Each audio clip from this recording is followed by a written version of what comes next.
Welcome to the Venture Vault. I'm Michael Benatar, and today we are talking to Peter Cimoroni, CEO of Palladium, and I'm pumped to talk to you. After reviewing everything you've done, you're in so many spaces, so I'm gonna have a ton of questions for you. But if you want to just kind of let everybody know, just like a little brief on who you are. Well, I love your last name, first and foremost. Thanks. Pat Benatar, Neil Girardo. Great group. Great group. Matter of fact, Girardo's a former Clevelander, I think. So, Nice. and we're right here in the sunny shores of Lake Erie. So, Nice. yeah. But so my background really, the reason we started Palladium, actually, Michael, Yeah. is I've owned 9 businesses. And of those 9, 3 have failed, 6 have succeeded, but I've learned more in the failures of what not to do Sure. than I had in the successes of what to do, right? So one of the big things that if you read any really smart book or talk to anybody, if you save people time, money, and emotion, negative emotion, and getting them to their vision, that's so much more valuable than, hey, put this in place, or hey, do this media campaign, or hey, do this best practices and line item efficiencies and all those kinds of things, because they're out there. It's the experience of what not to do. Say, hey, this is how I got that arrow in the back, or I got the knife in the back.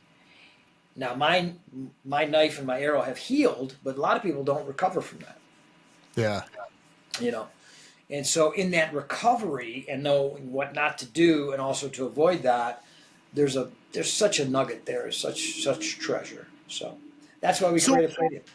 And tell me a little about Palladium, because as I was researching it seems like you're kind of an all-in-one stop to make, take a business, say for myself, if I had a business, I come to you and you'd be like, you guys are doing good, but we got to get you to this excellent tier, right? And that's how we're going to get you there.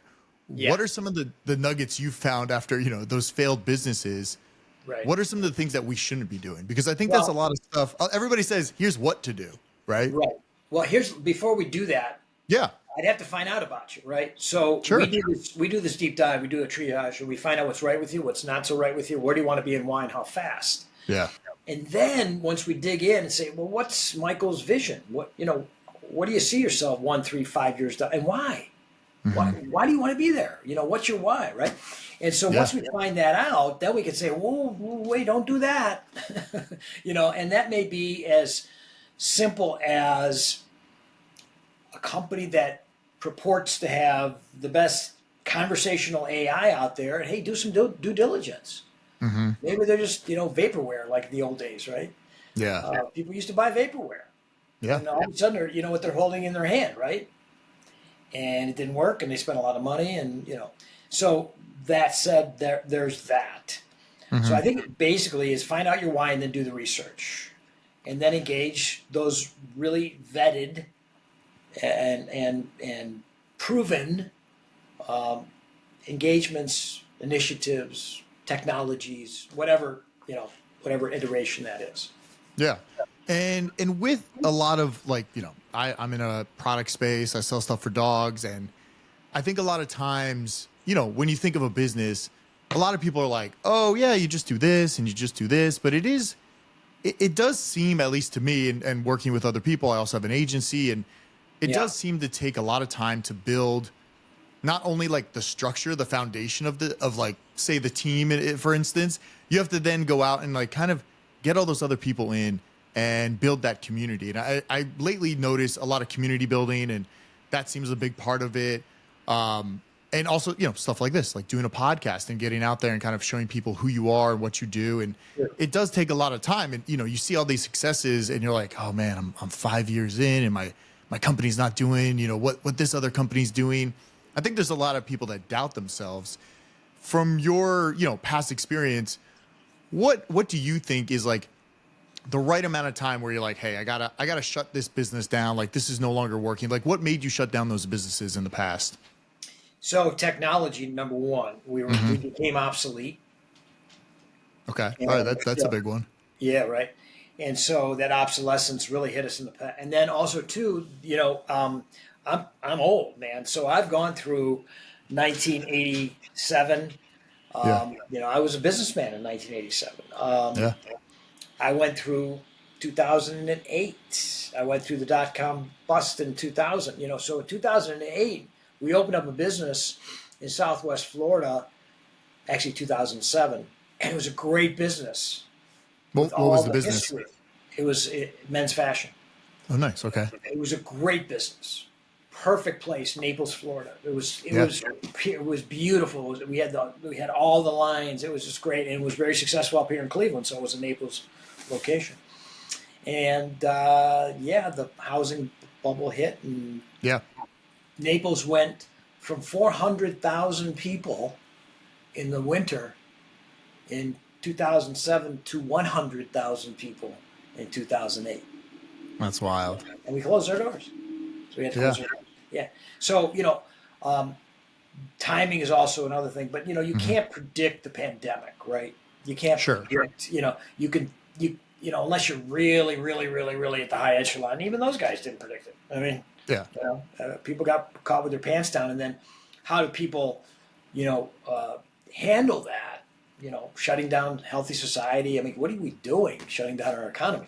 So anyhow, that said, so that's really where you have to look at what's foreseeable, but also Mhm. what's not foreseeable, right? Sure. Sure. Yeah. There's a lot of aspects you can't control at all, right? So that's Yeah. tough. Now What that you what know that are they're going to come, though, you know that they're going to come. By the Yeah, way, and I think that's with experience too. You've been through these cycles, and even I was actually born in 1987. Today's actually my birthday. I'm 37, and bravo, yeah, bravo. and I've maybe been through just a Yeah, little bit of it, but even you're talking about 2008. I was out in Florida going to college, and I didn't realize like the housing market was busted. I was like, where are nickel beers on Wednesday night and stuff like oh that? yeah, I wasn't, yeah, yeah, I yeah. wasn't thinking about it. Right. And so you kind of like, okay, yeah, like I remember that a little bit, but like, I think just this is the first time I kind of remember, the pandemic and what happened and financially and all this stuff. I'm about to have a child. Like you see all these things, Ready, like ready. I'm a grown up now, right? Yeah, yeah, So yeah, you yeah. experience it. And I think that knowledge really does help in the future businesses. And just starting something today, you're like, oh, I think I would do it a little different because of the way I see, this going or that going. And sometimes jumping on those fads aren't fun because you're like, well, I can make quick money, but it's going to survive like maybe a year and a half or 2 years. Like I'm sure you've seen all the news now with all the Stanley Cups, right? Like everybody's out there walking around with those big like water mugs. And I'm Yeah. sure there's going to be hundreds of companies start and try to compete and try to get a little bit of what's going on in that boom. But like if you were starting a business today, what would you look for or what have you started? I know you were mentioning something about avocados before we jumped on the recording. Yeah, yeah, What yeah. what would you do today? Because I think it's hard today. Well, again, that's why I started the avocado business because Yeah. I took a look at a category that we think is sleepy, mediocre, Mm-hmm. and ripe for creativity. Okay. Now it's not easy because Sure. you're talking about a perishable Mm-hmm. and it's a consumable. But the beauty of that is it is a perishable and it is a consumable because it has to be eaten all the time. So if you Yeah. get some velocity there because of the product, right? The taste, the texture, the quality, the design, the packaging, all that, you can hit a home run Yeah. because you get that virality because people taste it. Oh my God, this is the best thing I've. And we think it is. Mm-hmm. And obviously I have some pride in this because it's my Sure. recipes. But Yeah. we think that we've done our homework there, and so I'm looking for repeatables. So I want my money to be working for me while I'm not working, and Sure. it's exponential to that, right? So when you're licensing an OS like Microsoft, that's why Bill Gates is one of the top Yeah. five richest men that's ever walked the planet. Yeah. So, same thing with Tesla, right? Tesla, Tesla, Yeah. Tesla. Same thing with Amazon. I mean, any of these fabulously successful Henry Ford, the Mm-hmm. assembly line. What did he do, right? He took an idea and he had a million people make it for him. Yeah. So I'm living it right now, Michael. Yeah. I'm starting a company that we think, like toilet paper, everybody's got to use it. or everybody's got to eat. So Yeah. the difference between toilet paper and my product is that you got to choose that you want to eat guacamole, or you want to eat, a chip dip, or you want to Yep. eat a breakfast brunch spread, which we're going to be coming out with. So is your company, are you guys like growing avocados and selling them, or are you No, guys no, making no. like packaged goods like spreads and stuff like that? Guacamole. Oh, Guacamoles are going to nice. be, yeah, guacamole. It's my Awesome. take on guacamole. So, so we're manufacturing in Michoacan, which is the province that has all the avocado trees. So Mhm. we're right on the avocado fields, and so it'll be farm to table. And That's we're awesome. manufacturing in Mexico, distributing it through Laredo, Texas, and all through the Midwest initially.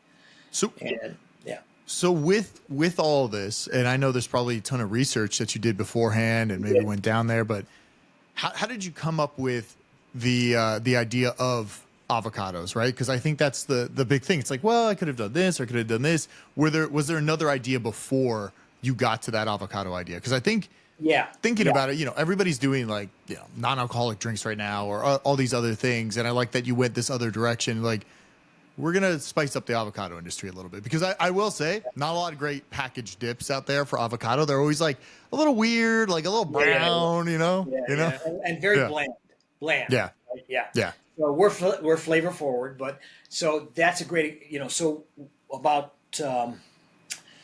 probably 25 years ago, my sister and my brother-in-law and myself came up with an idea of putting a cough drop on a stick called cough pops.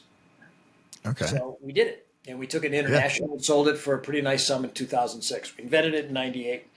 We were in all 50 states, Canada, Mexico, all major retailers. I was on the cover of every major. Behind me are a bunch of the articles on it. Cool. Uh, but what we did was we created the SKU. We created the actual category because there was always a cough drop and there was always a Mhm. lollipop, but there was never a cough pop, and it exploded. So while it was a home run, it wasn't a grand slam in the bottom of the ninth of the World Series, which I believe this will be.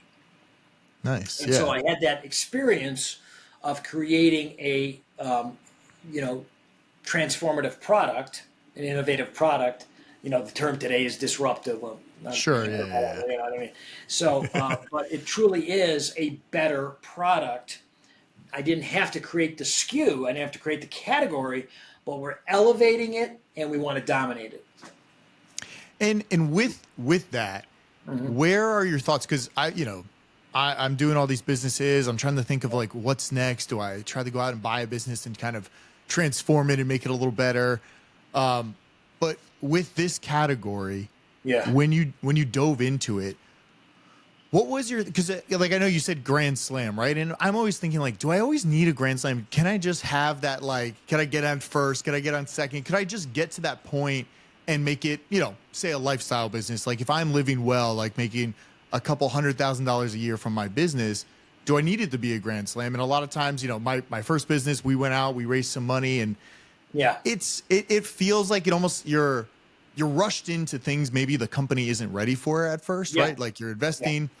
I mean, obviously a grand slam would be great. Like everybody's looking for it, but what are your thoughts on just like, hey, I have this business. It brings in, $50,000 a month for me. It's doing great for me. And I don't know if I can go any higher because then I have to hire all these people and maybe lose a little bit of my bottom line. But that's where I'm at right now. I'm like, I don't know how much bigger you want to go. Like, do you just start pivoting to other directions and have all these little businesses and maybe sell one off to invest into a new one? Sure. But Sure. where are your thoughts on all that? Because obviously, I mean, me and you, I'm sure but like Grand Slam, you sell it for $1 billion, a Yeah. unicorn, as they call it in the industry, right? Yeah, well, here I'll give you an analogy. I coached high school and college wrestling and Okay. international wrestling for 45 years. I never coached anybody to be second in the state. But if they were fourth in the state and they left it on the mat, they were my hero, right? Or Yeah. even if they made the varsity team and that was the best they could do. Mhm. So the way I look at life is, if a lifestyle business is the best you can do, Mhm.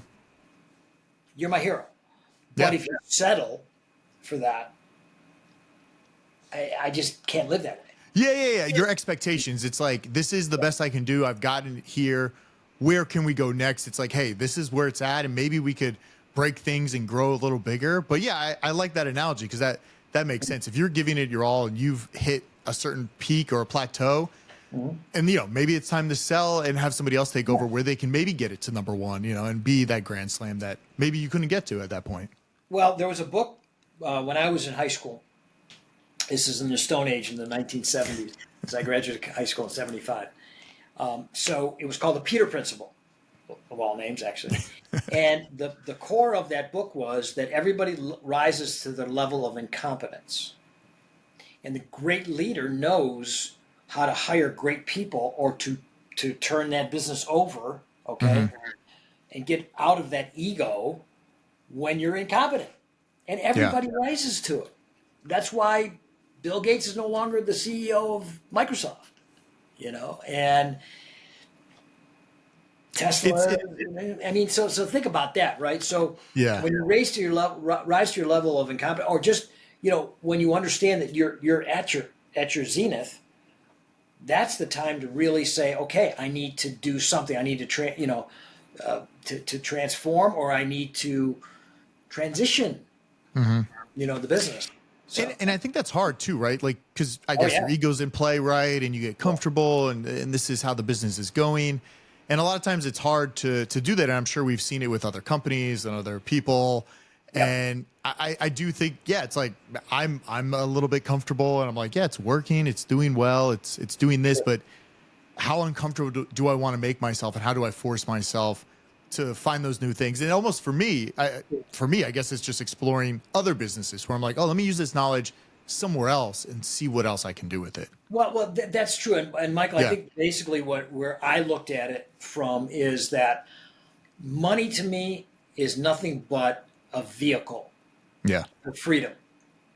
That's all it is. Yeah. So I want to have the freedom to do whatever I want to do. That's my passion. That's what I want to do. So like I coached for 45 years, and that to me is a treasure, because the relationships I Yeah. created, and I have from that, and being able to create capital allowed me to do that, and gave me the freedom to Yeah. do so. So that was, not only was it a passion for me, but it was a civic. In my mind, it was a civic duty almost to give Hmm. back to a sport that meant so much to me and gave so much to me. And Yeah. so, Yeah. you know, I like that. yeah, Yeah. and so that's really why. So why my goal is so grand with my avocado company is I want to create a foundation to to do whatever we can to stop sex slavery. Oh, okay. Okay. All right. So And that's the mission. yes, and it's going to be it's good. That ultimately is my vision. Now, granted, I want to have the Mhm. greatest, guacamole company I can possibly create. Okay, Sure. but ultimately, that's my that's my goal, and my partner, my wife, my bride, my best friend, she's going to run that, because that's also her passion. We just watched a movie Yeah. called The Sound of Freedom, and she goes, this has got to be our life's mission.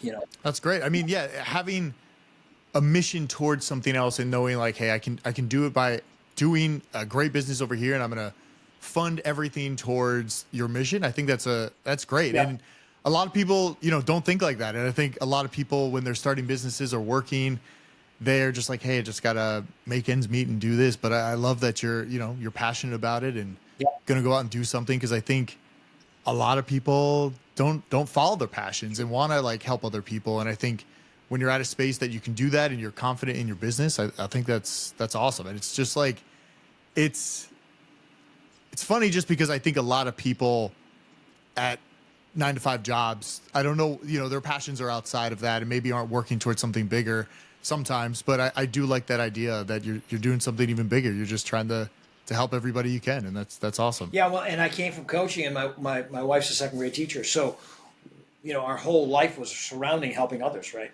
Yeah. Giving back to. So, but at the end of the day, you can't really do that if you're 9 to 5 in it, Hmm. and trading your time for paper money. You know what I Yeah. mean? You're not Yeah. really, so you have to, DeMarco, I can't remember his first name, wrote the book Unscripted, right? And he said, you got that FU moment where you just say, I'm done with this 9 to 5 nonsense. I've got to create something in my life. Otherwise, I'm going to be sitting here at my age at 66 saying, what the hell happened to me, Yeah. And so I don't have that regret. Now, granted, I'm not,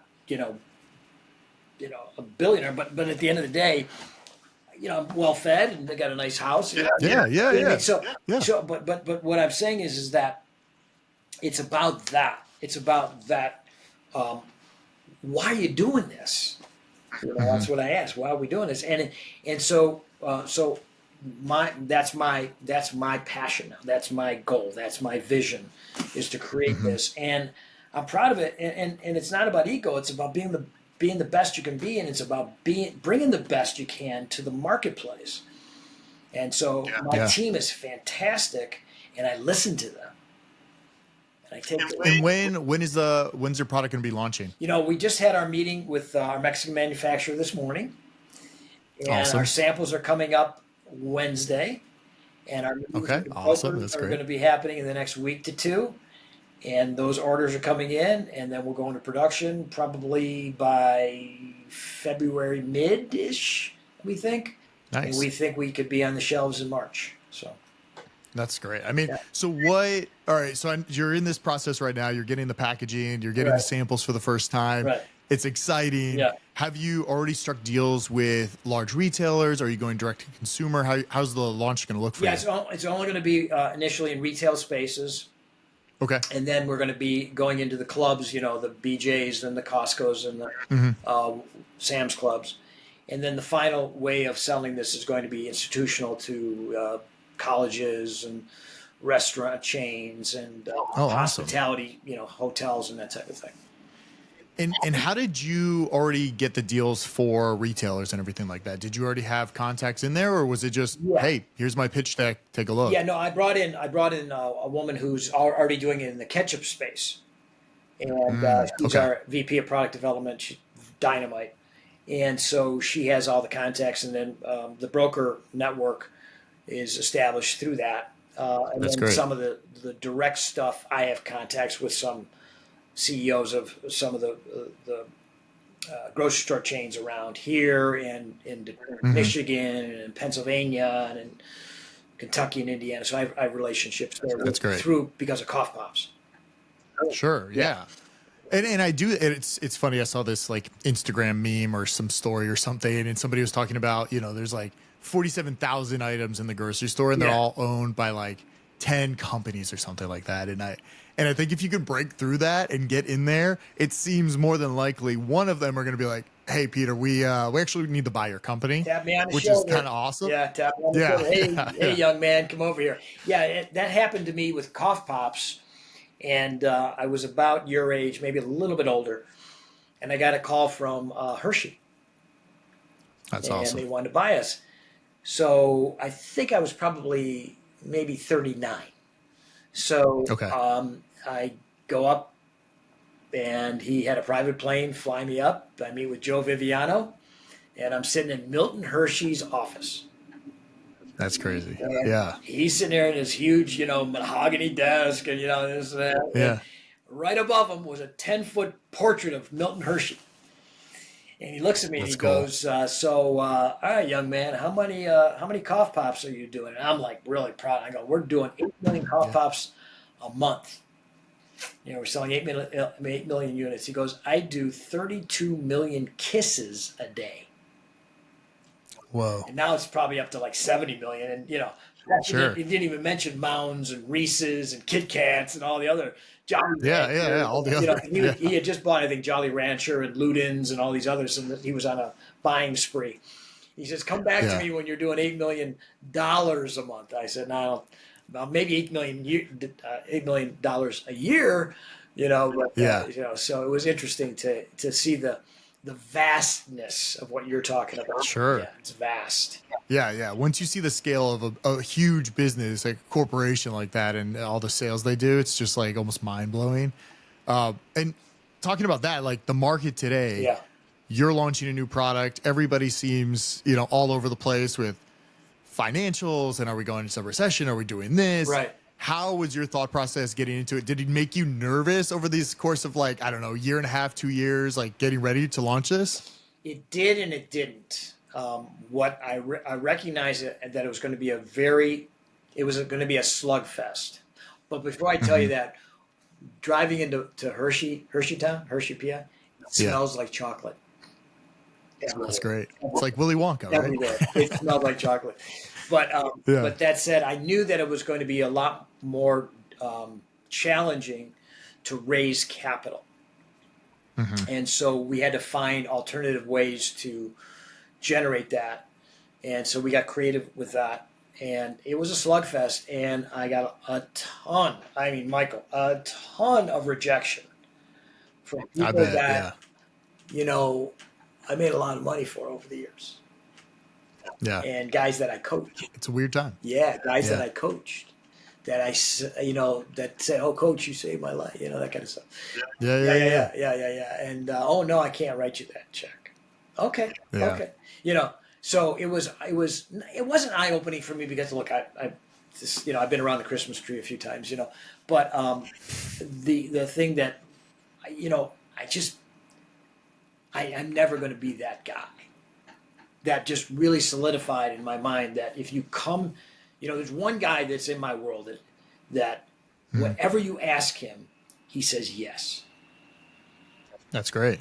He's an amazing human being. What he does, I won't identify him because I think he'll be embarrassed. But at the end of the day, he's amazing. He's sent trips to Israel and to Ukraine and to Africa, to feed refugee. I mean, he's just an amazing human being.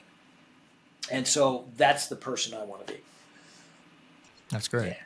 Yeah, I mean, I'm excited for the launch. What's the company going to be called? What's the Avocado company? Goodness. Hold on a second. Okay, all right. He's grabbing a bag. If you're listening on audio, he's grabbing something. Yeah, show you here. So all right, let's see. Here it is. There it is. Oh, nice. Oh, wow. All right, I like that. Avocado and goodness. is it? And how is that just the sample packaging? There's nothing in it, right? No, this is actually a table tent for restaurants. Oh, nice. Yeah, so, okay, cool. I like that. Like that, kind of like that. Awesome. Yeah. And so we have, and the brand is Gigi's, and the Gigi's means it's guaranteed goodness. I love it. Peter, I appreciate you coming on. I'm excited for your launch. Maybe I'll have you back on after, and you can tell me about how the launch went, where the stores are. I appreciate it so much. What? I'll send you a sample, my brother. Oh, that'd be awesome. Yeah. I love avocado. We're out here in California, so we always have I have an office Whole Foods. I was just there. I was just all the way up from Montecito all the way down to La Jolla. I was up and down. Nice. Yeah. Well, next time you're here, you got to stop by and we'll eat some avocado. My friend actually has an avocado tree in his backyard. That's awesome. Sometimes we get some free avocados. Yeah. And then is there a website for it, for Avocado Goodness? Is that going to be? It's avogo.co, avogo.co. It's just a placeholder right now. But we'll be, as soon as we get on the shelves, we're going to ramp up the social media and the website. Cool. Yeah, it's avogo.co. And anybody wants to write a check, we're accepting checks. Awesome. Yeah. Awesome. Thank you. Thank you so much for coming on. You too, brother. Peace. Thanks a lot. Yeah.